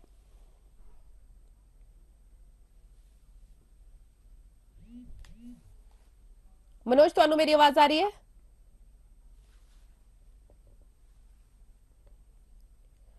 जब तक मनोज नहीं उन्होंने ऑडियो जी नहीं आती तब तक मैं तुहानू दस दा कि घनौर तो विधायक है मदन लाल जलालपुर पंजाब विच इस तो पहला भी जिहड़ा कांग्रेस दे विच वो जिहड़ा विधायक रहे सीगे पिछले टैन्योर दे विच, लेकिन हुण क्योंकि सत्ता परिवर्तन होया ते किते ना किते हुण विजिलेंस दे वल्लों जिहड़ी कार्रवाइयां कीतियां जा रही उस विच उन्हां दा नाम भी शामिल हो गया है। मनोज एक बार फिर तो साडे नाल जुड़ गए ने। मनोज, की कुछ जानकारी फिलहाल मिल पा रही है? ਕੁਲਵਿੰਦਰ ਵਿੱਚ ਉਹਨੂੰ ਤੂੰ ਲਾ ਦੇ 90410। मनोज ਦੇ ਨਾਲ ਜਿਹੜਾ ਜਦ ਤੱਕ ਸੰਪਰਕ ਹੁੰਦਾ ਮੈਂ ਤੁਹਾਨੂੰ ਦੱਸਦਾ ਕਿ ਪਟਿਆਲਾ ਦੇ ਘਨੌਰ ਤੋਂ ਜਿਹੜਾ ਹੈ ਉਹ ਉਥੋਂ ਵਿਧਾਇਕ ਸੀਗੇ ਸਾਬਕਾ, ਪਹਿਲੇ ਉਹਨਾਂ ਦੇ ਆਪਣੇ ਘਰ ਜਿਹੜੀ ਰੇਡ ਪਈ ਹੈ, ਦੂਜੇ ਪਾਸੇ ਜਿੰਨੇ ਵੀ ਉਹਨਾਂ ਦੇ ਠਿਕਾਣੇ ਹੈ ਖਾਸ ਕਰ ਉਹਨਾਂ ਦੇ ਭਰਾ ਦੇ ਘਰ ਦੇ ਵਿੱਚ ਵੀ ਜਿਹੜੀ ਰੇਡ ਕੀਤੀ ਗਈ ਹੈ। ਜਿਹੜੀ ਜਾਣਕਾਰੀ ਹੈ ਉਹ ਮਿਲ ਪਾ ਰਹੀ ਹੈ ਪਟਿਆਲਾ ਦੇ ਜਿਹੜੇ ਘਨੌਰ ਤੋਂ ਉਹ ਐਮਐਲਏ ਹੈ ਤੇ ਉੱਥੋਂ ਜਿਹੜਾ लगातार रेड चल रही है। फिलहाल जानकारी ये मिल पा रही है कि रेड के कारण तो नहीं पता लगे, लेकिन स्टेट विजिलेंस की टीम जी है वो पहुंच चुकी सी, सवेरे ही पहुंच चुकी सी ते तद तो जी है रेड चल रही सी। ते मनोज जुड़ गए ने। मनोज, की कुछ जानकारी फिलहाल क्यों रेड की गई?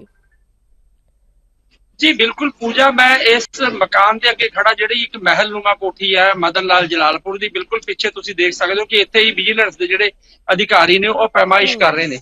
पैमाइश हो रही है, की जानकारी है ਉਹਦੇ बारे भी तुहानूं दसांगे। पर पहला तुसीं जिहड़ा सवाल कीता सीगा कि रेड का कारण की है, रेड का कारण यह है कि ਜਿਹੜੇ ਸਰੋਤ ਨੇ ਉਹਨਾਂ ਤੋਂ ਵੱਧ ਆਮਦਨੀ ਤੋਂ ਵੱਧ ਸਰੋਤਾਂ ਦੀ ਜਿਹੜੀ ਜਾਣਕਾਰੀ ਹੈ ਉਹਦੇ ਆਧਾਰ ਤੇ ਵਿਜੀਲੈਂਸ ਨੇ ਇਹ ਕਾਰਵਾਈ ਕੀਤੀ ਹੈ। ਮਦਨ ਲਾਲ ਜਲਾਲਪੁਰ ਸ਼ੁਰੂ ਤੋਂ ਇਹ ਗੱਲ ਕਰਦੇ ਰਹੇ ਨੇ ਕਿ ਮੈਂ ਸਰਕਾਰ ਦੇ ਜਿਹੜੇ ਵੀ ਕੰਮ ਨੇ ਉਹਨਾਂ ਦੇ ਖਿਲਾਫ ਬੋਲੂੰਗਾ। ਜਦੋਂ ਕੈਪਟਨ ਅਮਰਿੰਦਰ ਸਿੰਘ ਦੀ ਸਰਕਾਰ ਸੀ, ਸਰਕਾਰ ਦੇ ਵਿੱਚ ਉਹ ਨਹੀਂ ਸੀਗੇ, ਪਰ ਐਮਐਲਏ ਦੇ ਤੌਰ ਤੇ ਉਹਨਾਂ ਨੇ ਹਮੇਸ਼ਾ ਕੈਪਟਨ ਅਮਰਿੰਦਰ ਸਿੰਘ ਦਾ ਵਿਰੋਧ ਕੀਤਾ। ਉਸ ਤੋਂ ਬਾਅਦ ਜਿਹੜੇ ਹੋਰ ਸਰਕਾਰ ਬਣੀ, ਚਰਨਜੀਤ ਚੰਨੀ ਆਏ ਤਾਂ ਮਦਨ ਲਾਲ ਜਲਾਲਪੁਰ ਉਹਨਾਂ ਦੇ ਨਾਲ ਚਲੇ ਗਏ। ਉਦੋਂ ਬਾਅਦ ਉਹਨਾਂ ਨੇ ਇਹੀ ਗੱਲ ਕਹੀ ਸੀ ਜਦੋਂ ਭਗਵੰਤ ਮਾਨ ਦੀ ਸਰਕਾਰ ਆਈ ਕਿ ਮੈਂ ਹਮੇਸ਼ਾ ਭ੍ਰਿਸ਼ਟਾਚਾਰ ਦੇ ਖਿਲਾਫ ਰਿਹਾ ਤੇ ਜੇ ਸਰਕਾਰ ਕੋਈ ਵੀ ਉਹ ਕਰਦੀ ਹੈ ਜਾਂਚ ਕਰਦੀ ਹੈ ਤਾਂ ਮੈਂ ਉਹਦੇ ਲਈ 24 ਘੰਟੇ ਤਿਆਰ ਰਹੂੰਗਾ। ਪਰ ਉਸ ਤੋਂ ਬਾਅਦ ਉਹ ਵਿਦੇਸ਼ ਚਲੇ ਜਾਂਦੇ ਨੇ ਤੇ ਜਦੋਂ ਕੁਝ ਦਿਨ ਪਹਿਲਾਂ ਵਿਦੇਸ਼ ਤੋਂ ਵਾਪਸ ਆਉਂਦੇ ਨੇ ਤਾਂ ਅੱਜ ਉਹਨਾਂ ਦੇ ਜਿਹੜੇ 2 ਨਿਵਾਸ ਸਥਾਨ ਨੇ ਉਹਨਾਂ ਦੇ ਉੱਪਰ ਰੇਡ ਪੈਂਦੀ ਹੈ। ਪਹਿਲਾਂ ਉਹਦੇ ਭਰਾ ਨੇ ਜਿਹੜੇ ਉਹਨਾਂ ਦੇ ਘਰ ਦੀ ਪੈਮਾਇਸ਼ ਹੁੰਦੀ ਹੈ, ਉਸ ਤੋਂ ਬਾਅਦ ਜਿਹੜੇ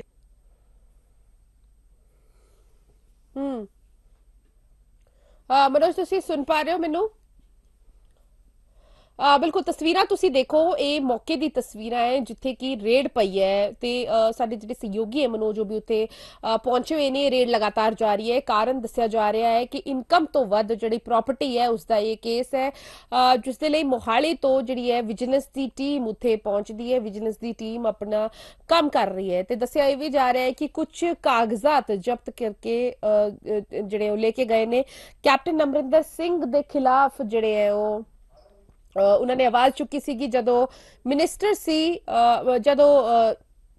ਸੀਐਮ ਸੀਗੇ ਤਦ ਉਹਨਾਂ ਖਿਲਾਫ ਆਵਾਜ਼ ਚੁੱਕੀ ਸੀਗੀ ਮਦਨ ਲਾਲ ਜਲਾਲਪੁਰ ਨੇ। ਹਾਲਾਂਕਿ ਬਾਅਦ ਦੇ ਵਿੱਚ ਚਰਨਜੀਤ ਸਿੰਘ ਚੰਨੀ ਜਦ ਮੁੱਖ ਮੰਤਰੀ ਬਣੇ ਉਸ ਤੋਂ ਬਾਅਦ ਉਹਨਾਂ ਨੇ ਕਿਹਾ ਕਿ ਮੈਂ ਉਹਨਾਂ ਦੇ ਨਾਲ ਆ ਤਾਂ ਉਹਨਾਂ ਦਾ ਨਾਲ ਨਜ਼ਰ ਵੀ ਆਏ ਤੇ ਆਪਣੇ ਬੜਬੋਲੇਪਨ ਦੇ ਲਈ ਜਾਣੇ ਜਾਂਦੇ ਨੇ ਮਦਨ ਲਾਲ ਜਲਾਲਪੁਰ। ਇਨਕਮ ਤੋਂ ਵੱਧ ਪ੍ਰਾਪਰਟੀ ਦਾ ਜਿਹੜਾ ਮਾਮਲਾ, ਇਸ ਤੋਂ ਪਹਿਲਾਂ ਇਹ ਵੀ ਦੱਸ ਦਈਏ ਕਿ ਜਿਹੜੇ ਗੁਰਪ੍ਰੀਤ ਕਾਂਗੜ ਹੈ ਉਹਨਾਂ ਉੱਤੇ ਵੀ ਜਿਹੜਾ ਵਿਜੀਲੈਂਸ ਦੀ ਰੇਡ, ਵਿਜੀਲੈਂਸ ਦਾ ਜਿਹੜੀ ਰਡਾਰ ਤੇ ਨੇ ਉਹ ਵੀ ਤੇ ਜਿਹੜਾ ਉੱਥੇ ਲਗਾਤਾਰ ਜਿਹੜੀ ਹੈ ਫਿਲਹਾਲ ਰੇਡ ਚੱਲ ਰਹੀ ਹੈ। ਹਲਕੇ ਘਨੌਰ ਤੋਂ ਸਾਬਕਾ ਵਿਧਾਇਕ ਨੇ ਮਦਨ ਲਾਲ ਜਲਾਲਪੁਰ ਵਿਜੀਲੈਂਸ ਨੇ ਜਿਹੜੀ ਹੈ ਰੇਡ ਕੀਤੀ ਹੈ। ਰਾਜਪੁਰਾ ਆਈਟੀ ਪਾਰਕ ਵਿੱਚ ਫਰਜ਼ੀ ਕਾਸ਼ਤਕਾਰਾਂ ਨੂੰ ਦਿੱਤੇ ਗਏ ਮੁਆਵਜ਼ੇ ਦੀ ਜਾਂਚ ਕੀਤੀ ਜਾ ਰਹੀ ਹੈ। ਇਹ ਜਿਹੜੀ ਹੈ ਵਿਜੀਲੈਂਸ ਦੀ ਆਪਣੀ ਦੱਸੀਏ ਕਿ ਉਹਨਾਂ ਦੀ ਜਿਹੜੀ ਇਨਵੈਸਟੀਗੇਸ਼ਨ ਦੇ ਵਿੱਚ ਜਿਹੜਾ ਕੁਝ ਵੀ ਹੋਣਾ ਹੈ ਉਸ ਦੇ ਇੱਕ ਪ੍ਰੋਸੈਸ ਦੇ ਤਹਿਤ ਪਹਿਲਾਂ ਰੇਡ ਕੀਤੀ ਗਈ। ਵਿਜੀਲੈਂਸ ਟੀਮ ਦੇ ਨਾਲ ਮੋਹਾਲੀ ਦੇ ਜਿਹੜੇ ਟੈਕਨੀਕਲ ਐਕਸਪਰਟ ਨੇ ਮਦਨ ਲਾਲ ਜਲਾਲਪੁਰ ਦੀ ਜਿਹੜੀ ਕੋਠੀ ਹੈ ਉੱਥੇ ਰੇਡ ਕੀਤੀ ਹੈ ਤੇ ਜਾਂਚ ਟੀਮ ਦੇ ਅਧਿਕਾਰੀਆਂ ਵੱਲੋਂ ਕਿਸੇ ਜਾਣਕਾਰੀ ਨੂੰ ਫਿਲਹਾਲ ਸਾਰਵਜਨਿਕ ਨਹੀਂ ਕੀਤਾ ਗਿਆ ਹੈ। ਤੇ ਇਸ ਤੋਂ ਇਲਾਵਾ ਦੱਸ ਦਈਏ ਕਿ ਮਦਨ ਲਾਲ ਜਲਾਲਪੁਰ ਬੀਤੀ 10 ਜਨਵਰੀ ਨੂੰ ਹੀ ਆਸਟ੍ਰੇਲੀਆ ਤੋਂ ਭਾਰਤ ਵਾਪਸ ਆਏ ਹੈ। ਇਸ ਤੋਂ ਬਾਅਦ ਉਹ ਰਾਹੁਲ ਗਾਂਧੀ ਦੀ ਭਾਰਤ ਜੋੜੋ ਯਾਤਰਾ ਦੇ ਵਿੱਚ ਸ਼ਾਮਿਲ ਹੋਏ। ਹਾਲਾਂਕਿ ਇਸ ਸੰਬੰਧ ਦੇ ਵਿੱਚ ਮਦਨ ਲਾਲ ਦੇ ਵੱਲੋਂ ਕੋਈ ਜਾਣਕਾਰੀ ਸਾਹਮਣੇ ਨਹੀਂ ਆਈ ਹੈ। ਇਸ ਤੋਂ ਪਹਿਲਾਂ ਵੀ ਸਾਬਕਾ ਪੰਜਾਬ ਵਿਜੀਲੈਂਸ ਬਿਊਰੋ ਵੱਲੋਂ ਕਾਂਗਰਸ ਦੇ ਕਈ ਸਾਬਕਾ ਮੰਤਰੀਆਂ ਦੇ ਘਰ ਅਤੇ ਹੋਰ ਥਾਵਾਂ ਤੇ ਸਰਚ ਕਰਨ ਦੇ ਨਾਲ ਉਹਨਾਂ ਦੇ ਘਰਾਂ ਦੀ ਜਿਹੜੀ ਹੈ ਚੈਕਿੰਗ ਕੀਤੀ ਗਈ ਹੈ, ਸਰਚ ਕੀਤਾ ਗਿਆ ਹੈ। ਵਿਜੀਲੈਂਸ ਨੇ ਕਈ ਸਾਬਕਾ ਮੰਤਰੀਆਂ ਦੇ ਖਿਲਾਫ ਕੇਸ ਦਰਜ ਕੀਤੇ ਨੇ ਤੇ ਕਈਆਂ ਨੂੰ ਅਰੈਸਟ ਵੀ ਕੀਤਾ ਹੈ, ਜਿਸ ਵਿੱਚ ਸਾਬਕਾ ਮੰਤਰੀ ਸੁੰਦਰ ਸ਼ਾਮ ਅਰੋੜਾ, ਸਾਬਕਾ ਮੰਤਰੀ ਭਾਰਤ ਭੂਸ਼ਣ ਆਸ਼ੂ, ਸਾਬਕਾ ਮੰਤਰੀ ਸਾਧੂ ਸਿੰਘ ਧਰਮਸੋਤ ਤੇ ਸੰਗਤ ਸਿੰਘ ਗਿਲਜ਼ੀਆਂ ਵੀ ਸ਼ਾਮਿਲ ਹੈ ਤੇ ਕੁਝ ਸਾਬਕਾ ਮੰਤਰੀ ਫਿਲਹਾਲ ਜ਼ਮਾਨਤ ਤੇ ਬਾਹਰ ਨੇ ਤੇ ਵਿਜੀਲੈਂਸ ਦੀ ਜਿਹੜੀ ਕਾਰਵਾਈ ਹੈ ਪੰਜਾਬ ਕਾਂਗਰਸ ਵੱਲੋਂ ਇਸ ਦਾ ਵਿਰੋਧ ਕੀਤਾ ਜਾਂਦਾ ਹੈ। ਬਾਰ-ਬਾਰ ਇਹ ਕਿਹਾ ਜਾਂਦਾ ਹੈ ਕਿ ਬਦਲਾਖੋਰੀ ਦੀ ਜਿਹੜੀ ਰਾਜਨੀਤੀ ਹੈ ਉਹ ਕੀਤੀ ਜਾਂਦੀ ਹੈ ਤੇ ਇਸੇ ਦੇ ਤਹਿਤ ਉਹਨਾਂ ਦਾ ਇਹ ਕਹਿਣਾ ਸੀਗਾ ਕਿ ਜਿਹੜੀ ਕਾਂਗਰਸ ਜਿਹੜੀ ਆਮ ਆਦਮੀ ਪਾਰਟੀ ਦੀ ਸਰਕਾਰ ਹੈ ਜਿਹੜੀ ਉਹ ਬਦਲਾਖੋਰੀ ਦੀ ਰਾਜਨੀਤੀ ਕਰਦੀ ਹੈ, ਤਾਂ ਹੀ ਕਰਕੇ ਵਿਜੀਲੈਂਸ ਦੀ ਲਗਾਤਾਰ ਰੇਡ ਕੀਤੀ ਜਾ ਰਹੀ ਹੈ। ਤੇ ਦੱਸ ਦਈਏ ਕਿ ਮਦਨ ਲਾਲ ਜਲਾਲਪੁਰ ਸਾਬਕਾ ਵਿਧਾਇਕ ਹੈ, ਉਹਨਾਂ ਦੇ ਘਰ ਵਿਜੀਲੈਂਸ ਦੀ ਰੇਡ ਚੱਲ ਰਹੀ ਹੈ। ਇਨਕਮ ਤੋਂ ਵੱਧ ਪ੍ਰਾਪਰਟੀ ਦਾ ਮੈਟਰ ਹੈ ਤੇ ਇਸ ਤੋਂ ਇਲਾਵਾ ਕੁਝ ਮੁਆਵਜ਼ਾ ਰਾਸ਼ੀ ਉਹਨਾਂ ਨੇ ਵੰਡੇ ਸੀ ਤੇ ਉਸ ਦੀ ਵੀ ਜਿਹੜੀ ਹੈ ਜਾਂਚ ਕੀਤੀ ਗਈ ਹੈ। ਅੱਜ ਸਵੇਰੇ ਜਿਹੜੀ ਹੈ ਵਿਜੀਲੈਂਸ ਦੀ ਟੀਮ ਮੋਹਾਲੀ ਤੋਂ ਜਿਹੜੀ ਹੈ ਉਹ ਪਹੁੰਚੀ ਪਟਿਆਲਾ ਦੇ ਵਿੱਚ। ਉਹਨਾਂ ਦੇ ਜਿਹੜੇ ਦੋ ਠਿਕਾਣੇ ਨੇ, ਇੱਕ ਉਹਨਾਂ ਦਾ ਆਪਣਾ ਘਰ ਤੇ ਇੱਕ ਉਹਨਾਂ ਦੇ ਭਰਾ ਦਾ ਘਰ, ਉੱਥੇ ਵਿਜੀਲੈਂਸ ਵੱਲੋਂ ਰੇਡ ਕੀਤੀ ਗਈ ਹੈ। ਹੁਣ ਇਸ ਰੇਡ ਨੂੰ ਲੈ ਕੇ ਵੀ ਕਹੀਏ ਕਿ ਸਵਾਲ ਚੁੱਕੇ ਜਾਣਗੇ ਕਿ ਹੁਣ ਇਹ ਜਿਹੜੇ ਹੈ ਰਡਾਰ ਤੇ ਰਹੇ ਨੇ। ਇਸ ਤੋਂ ਇਲਾਵਾ ਤੁਹਾਨੂੰ ਇਹ ਵੀ ਦੱਸ ਦਈਏ ਕਿ ਬੀਤੇ ਦਿਨੀ ਜਿਹੜਾ ਹੈ ਵਿਜੀਲੈਂਸ ਦੇ ਰਡਾਰ ਦੇ ਵਿੱਚ ਇਨਕਮ ਤੋਂ ਵੱਧ ਪ੍ਰਾਪਰਟੀ ਨੂੰ ਲੈ ਕੇ ਗੁਰਪ੍ਰੀਤ ਕਾਂਗੜ ਦਾ ਨਾਮ ਵੀ ਸਾਹਮਣੇ ਆਇਆ ਸੀਗਾ। ਹਾਲਾਂਕਿ ਉਹ ਪਿਛਲੀ ਸਰਕਾਰ ਦੇ ਵਿੱਚ ਪਿਛਲੇ ਸਮੇਂ ਦੇ ਵਿੱਚ ਜਿਹੜਾ ਹੈ ਉਹ ਸਾਬਕਾ ਮੰਤਰੀ ਰਹਿ ਚੁੱਕੇ ਨੇ। ਇਸ ਤੋਂ ਇਲਾਵਾ ਹੁਣ ਉਹ ਹਾਲ ਫਿਲਹਾਲ ਦੇ ਵਿੱਚ ਉਹਨਾਂ ਨੇ ਬੀਜੇਪੀ ਜੁਆਇਨ ਕੀਤੀ ਹੈ ਤੇ ਬੀਜੇਪੀ ਜੁਆਇਨ ਕਰਨ ਦੇ ਨਾਲ ਕਿਤੇ ਨਾ ਕਿਤੇ ਉਹਨਾਂ ਨੂੰ ਇਹ ਜ਼ਰੂਰ ਲੱਗਿਆ ਸੀ ਕਿ ਵਿਜੀਲੈਂਸ ਆਪਣਾ ਕੰਮ ਨਹੀਂ ਕਰੇਗੀ, ਲੇਕਿਨ ਕਿਉਂਕਿ ਮੁੱਖ ਮੰਤਰੀ ਬਾਰ-ਬਾਰ ਕਹਿ ਚੁੱਕੇ ਨੇ ਕਿ ਵਿਜੀਲੈਂਸ ਨੂੰ ਅਸੀਂ ਫ੍ਰੀ ਹੈਂਡ ਛੱਡਿਆ, ਜਿਹੜਾ ਭ੍ਰਸ਼ਟਾਚਾਰ ਕਰੇਗਾ ਉਹ ਬਰਦਾਸ਼ਤ ਨਹੀਂ ਕੀਤਾ ਜਾਏਗਾ। ਹੁਣ ਉਸੇ ਦੇ ਤਹਿਤ ਇਹ ਕਾਰਵਾਈ ਜਿਹੜੀ ਹੈ ਉਹ ਕੀਤੀ ਗਈ ਹੈ। ਫਿਲਹਾਲ ਦੱਸ ਦਈਏ ਕਿ ਜਿਹੜਾ ਇਹ ਜਿਹੜਾ ਚੱਲ ਰਿਹਾ ਹੈ, ਜਿਹੜੀ ਰੇਡ ਚੱਲ ਰਹੀ ਹੈ, ਫਿਲਹਾਲ ਇਸ ਦੀ ਕੋਈ ਆਫੀਸ਼ੀਅਲ ਇਨਫੋਰਮੇਸ਼ਨ ਸਾਹਮਣੇ ਨਹੀਂ ਆਈ ਹੈ, ਲੇਕਿਨ ਕਿਤੇ ਨਾ ਕਿਤੇ ਜਿਹੜਾ ਇਹ ਦੱਸ ਦਈਏ ਕਿ ਮੁਸ਼ਕਿਲਾਂ ਵੱਧ ਸਕਦੀ ਹੈ ਮਦਨ ਲਾਲ ਜਲਾਲਪੁਰ ਦੀ, ਕਿਉਂਕਿ ਰੇਡ ਜਿਹੜੀ ਹੈ ਉਹ ਲਗਾਤਾਰ ਚੱਲ ਰਹੀ ਹੈ ਤੇ ਉਹ ਦੇਖਣਾ ਇਹ ਹੋਵੇਗਾ ਕਿ ਇਸ ਰੇਡ ਤੋਂ ਕੀ ਕੁਝ ਨਿਕਲਦਾ ਹੈ। ਹਾਲਾਂਕਿ ਜਾਣਕਾਰੀ ਫਿਲਹਾਲ ਇਹ ਮਿਲੀ ਹੈ ਕਿ ਕੁਝ ਕਾਗਜ਼ਾਤ ਜਿਹੜੀ ਹੈ ਵਿਜੀਲੈਂਸ ਦੀ ਟੀਮ ਆਪਣੇ ਨਾਲ ਲੈ ਕੇ ਗਈ ਨੇ ਤੇ ਅੱਜ ਦਾ ਦਿਨ ਕਾਂਗਰਸ ਵਾਸਤੇ ਕਹੀਏ ਕਿ ਚੰਗਾ ਨਹੀਂ ਰਿਹਾ, ਕਿਉਂਕਿ ਭਾਰਤ ਜੋੜੋ ਯਾਤਰਾ ਅੱਜ ਹਿਮਾਚਲ ਦੇ ਵਿੱਚ ਐਂਟਰ ਹੋਈ ਤੇ ਦੂਜੇ ਪਾਸੇ ਮਨਪ੍ਰੀਤ ਸਿੰਘ ਬਾਦਲ ਨੇ ਰਿਜ਼ਾਈਨ ਦਿੱਤਾ ਤੇ ਇਸ ਤੋਂ ਇਲਾਵਾ ਸਾਬਕਾ ਵਿਧਾਇਕ ਮਦਨ ਲਾਲ ਜਲਾਲਪੁਰ ਦੇ ਘਰ ਵੀ ਵਿਜੀਲੈਂਸ ਦੀ ਟੀਮ ਨੇ ਰੇਡ ਕੀਤੀ ਹੈ, ਸਟੇਟ ਵਿਜੀਲੈਂਸ ਟੀਮ ਨੇ